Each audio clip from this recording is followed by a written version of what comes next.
26শে March 26শে July আমরা একটা বাংলাদেশের শহীদ পরিবারের পক্ষ থেকে আমরা একটা চীন সম্মেলন কেন্দ্রে একটা প্রোগ্রাম করি। সেখানে প্রধান অতিথি ছিল প্রধান উপদেষ্টা ছিল ডক্টর মোহাম্মদ ইউনূস এবং বিভিন্ন উপদেষ্টারও আমরা যখন দাওয়াত করি তারা আমাদের সাথে এক বাক্যে বলছে আমরা অবশ্যই যাব, কিন্তু দুঃখের বিষয় তারা একজন আসেনি। আমরা অনেক কষ্ট পেয়েছি।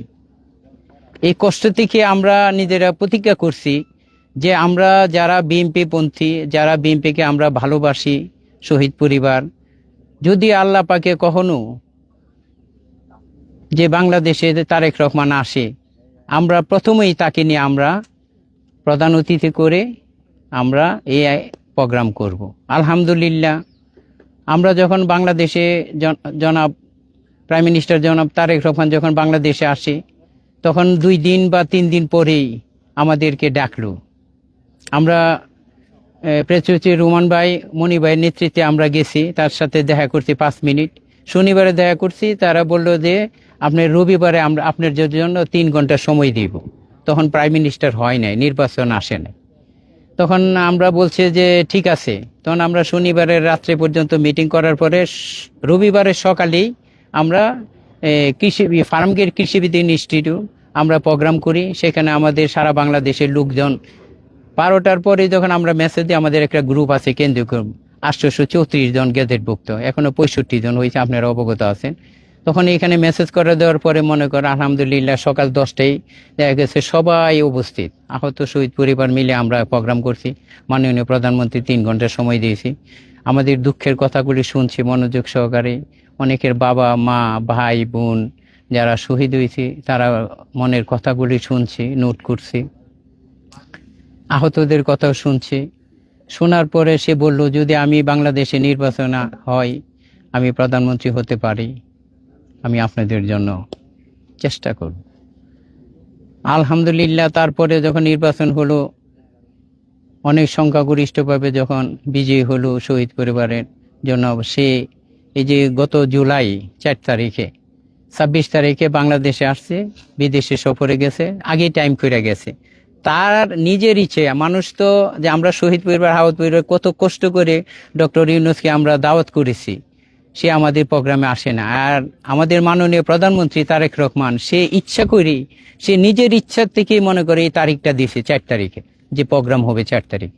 26 তারিখে যখন বাংলাদেশে আসলো, তখন মনে করেন আমরা খুব খুশি। রুমান ভাইয়েরও ফোন দিলাম, তো রুমান ভাই বললো, মনি ভাই বললো হ্যাঁ প্রোগ্রাম হবে, প্রোগ্রামে কোনো সমস্যা নেই। আলহামদুলিল্লাহ, কাটমার সব প্রসেসিং হয়েছে, সব কিছু রেডি হচ্ছে, সব কিছু অ্যারেঞ্জমেন্ট হয়েছে, সব কিছু ইভেন্টের সমস্ত কার্যকলাপ হয়েছে, মিটিং টিটিং হচ্ছে। আলহামদুলিল্লাহ 4 তারিখে আমরা প্রোগ্রাম করতে সক্ষম হয়েছি। তাইলে বুঝেন যে আমাদের প্রতি শহীদ পরিবার কতটুকু আন্তরিকতা। সে নিজের ইচ্ছেই মনে করে 4 জুলাই সে প্রোগ্রাম ঠিক করছে এবং সে 3.5 ঘন্টা সময় দিছে।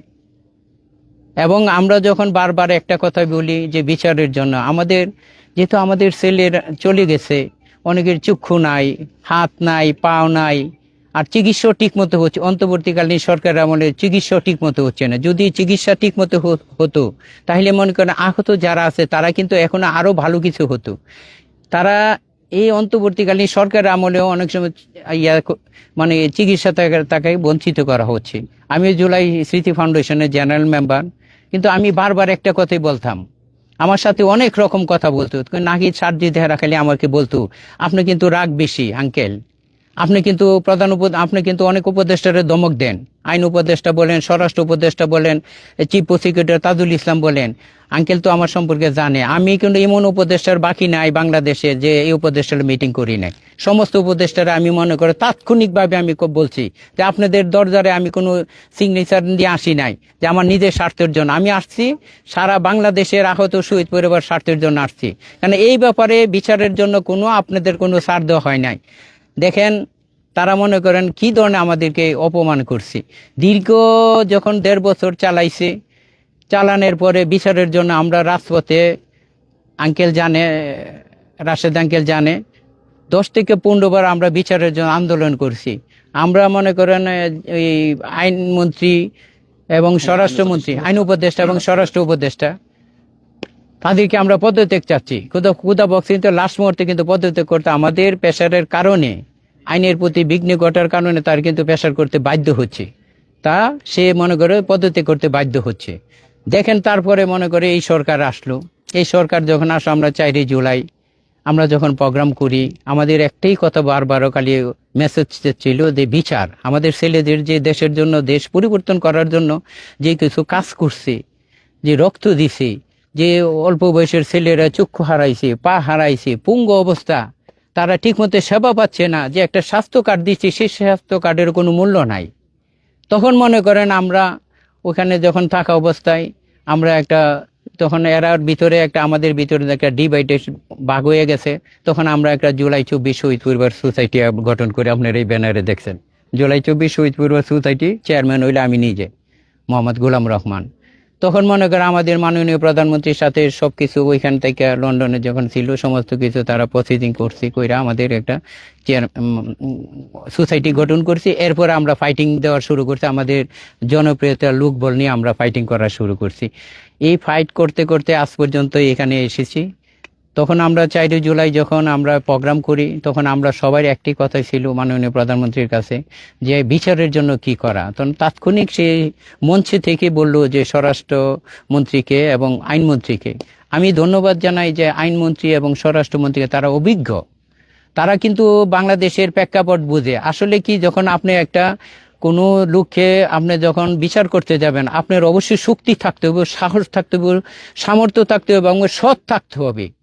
তাহলে আমাদের, আমি মনে করি, আমি শহীদ পরিবারের চেয়ারম্যান হিসাবে এবং শহীদ পরিবার এবং আহত পরিবার হিসাবে আমি মনে করি যে অন্তর্বর্তীকালীন সরকারের আমলের চেয়ে এই সরকারের আমলে আমাদের যে প্রধানমন্ত্রী হোক এবং আইনমন্ত্রী হোক এবং স্বরাষ্ট্রমন্ত্রী হোক, তারা অনেক পজিটিভ এবং এই বিচারের জন্য তারা অনেক চেষ্টা করে। তারা সাহসী এবং চেষ্টা করবে এই বিচারটা যেন পরিপূর্ণ হয়। বিএনপির আমলে এই বিচারটা হবে আমাদের সবাই, সারা বাংলাদেশের শহীদ পরিবার এবং আহত পরিবারদের মেইন ইচ্ছা, যে এই সরকার আমলে যে বিচারটা হয়। আমরা বিশ্বাস করি যে মাননীয় প্রধানমন্ত্রী তারেক রহমান এই ব্যাপারে কোনো ছাড় নয়। আর জুলাই সনদের ব্যাপারে কিছু জায়গাতে লাইন পরিবর্তন হবে, কিছু কিছু অংশ পরিবর্তন হবে। আমরা বিশ্বাস করি যে জুলাই সনদ সে তার মুখের কথা যে অক্ষরকে পালন করবে। আমাদের আঙ্কেল যে কথাটা বলছে, আমরা কিন্তু রাজপথে আছি, রাজপথে থাকব। এবং আমাদের একটি দাবি, আজকে দেখেন আপনি এসেছেন, আপনাদের কাছে অনেক মনের দুঃখের কথা বলতে হয় মিডিয়ার মাধ্যমে। আমরা শহীদ পরিবারে মেন হচ্ছে বিচার, দ্বিতীয় হচ্ছে নিরাপত্তা, তৃতীয় হচ্ছে আমাদের পুনর্বাসন। আজকে দেখেন যদি আমাদের পুনর্বাসন করা হয়, আমরা তো ছেলে চলে গেছে, আজকে দেখেন আহতরা অনেক চক্ষু নাই, তারা কিন্তু এখনও কিন্তু আমাদের, আমি তো জুলাই স্মৃতি ফাউন্ডেশন জেনারেল মেম্বার, তারা যখন আসে আমাদের চোখেতে পানি আসে, যে আমাকে বলে যে আঙ্কেল আপনার ছেলে তো চলে গেছে, কিন্তু আমরা যদি চলে যেতাম, আমরা যদি মারা যাইতাম, তাহলে মনে শান্তি পাইতাম। এখন আমাদের পায়ে ব্যথা, চোখে ব্যথা, পায়ে মাথায় ব্যথা, পিছনে ব্যথা, অনেক ধরনের, এগুলি যখন আপনার মনে পড়ে খুব কষ্ট লাগে। আমরা আমরা সারা বাংলাদেশের নেতৃত্বে আমরা বিভিন্ন ধরনের থানা, ডিস্ট্রিক্ট, বিভাগ হিসাবে আমাদের কমিটি দিয়েছি। আমরা সব জায়গাতে আমরা যাই, আমরা বলি যে এই সরকার আমাদের জন্য পজিটিভ আছে, এই সরকারই আমাদের পারবে আমাদেরকে বাঁচাইতে, এই সরকারই আমাদেরকে পারবে, মাননীয় প্রধানমন্ত্রী তারেক রহমানই পারবে আমাদেরকে সমস্ত সুযোগ সুবিধা দিতে। এবং আমরা চেষ্টা করি, আমরা সবাই মিলে, ছোট দল হোক বড় দল হোক, আমরা শহীদ পরিবার হোক আহত পরিবার হোক, আমরা সবাই মিলে একটা দেশটা যেন সুন্দর শৃঙ্খলা পরিবেশের জন্য, একটা দেশটা যেন পরিবর্তন হয়। আমরা চাই দেশ পরিবর্তন। আমাদের ছেলেরা তো রক্ত দিয়ে চলে গেছে, তারাও চাচ্ছে মনে থেকে যে এই দেশটা একটা পরিবর্তন হোক, একটা সুন্দর সমৃদ্ধি বাংলাদেশ হোক। এটাও আমাদের মূল আকাঙ্ক্ষা এবং ইচ্ছা। ধন্যবাদ সবাইকে। আপনার আমাদের এই ছেলে শহীদ গোলাম নাফিজের জন্য আপনারা অনেক কষ্ট করে একটা বেকায়দার জায়গায় এসেছেন, আপনাদেরকে সবাইকে ধন্যবাদ।